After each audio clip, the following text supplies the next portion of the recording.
Hello guys, welcome back to మన channel. Guys, ఇవాళ మన మూవీ వచ్చేసి బాయ్ కిల్ వరల్డ్.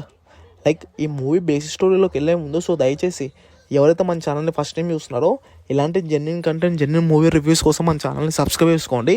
ఇంకా ఈ మూవీ స్టోరీ వచ్చేసి లైక్ మన హీరో చిన్నప్పుడు లైక్ వాళ్ళ పేరెంట్స్ని లైక్ ఒక గ్యాంగ్స్టర్ చంపుతారు. గ్యాంగ్స్టర్ కాదు, గ్యాంగ్స్టర్ లేడీ అని చెప్పొచ్చు.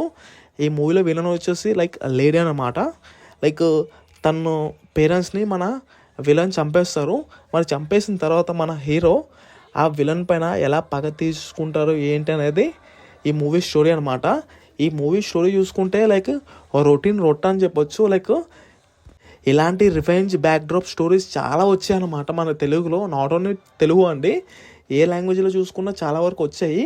కానీ నాకు ఈ మూవీలో యాక్షన్ సీన్స్ అనేవి చూస్తున్నప్పుడు నా మైండ్ దొబ్బినమాట. ఏంట్రా బాబు అలా ఉన్నాయి యాక్షన్ సీన్స్, నెక్స్ట్ లెవెల్ అనిపించింది నాకైతే.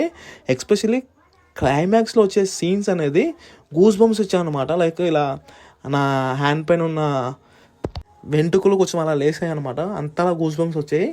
యాక్షన్ సీన్స్ అయితే next level. Second half especially బాగుంది. ఒకవేళ చూడాలనుకుంటే ఆ యాక్షన్ సీన్స్ కోసమైనా ఒకసారి వాచ్ చేయొచ్చు. ఇంకా ఎవరైనా వాచ్ చేయాలనుకుంటే లయన్ గేట్స్ అనే ప్లాట్ఫామ్లో ఇన్ ఆల్ లాంగ్వేజెస్ స్ట్రీమింగ్ అవుతుంది. ఇంకా ఫైనల్గా ఈ మూవీకి నువ్వెంత ఇస్తావు రేటింగ్ అంటే నేను 5కి 2.5 ఇస్తాను. బికాస్ ఆఫ్ యాక్షన్ సీన్స్ నచ్చినాయి కాబట్టి. అంటే యాక్షన్ సీన్స్ అనేవి చాలా మూవీస్లో ఉన్నాయి, కానీ ఈ యాక్షన్ సీన్స్ అనేవి లైక్ చాలా కొత్తగా ఉన్నాయన్నమాట. సో దానికోసమైనా మనం 2.5 ఇవ్వాలి. ఇంకా ఫైనల్గా ఇది గైస్, ఇంకా ఇవాళ మన మూవీ రివ్యూ వచ్చేసి జై ప్రభాస్.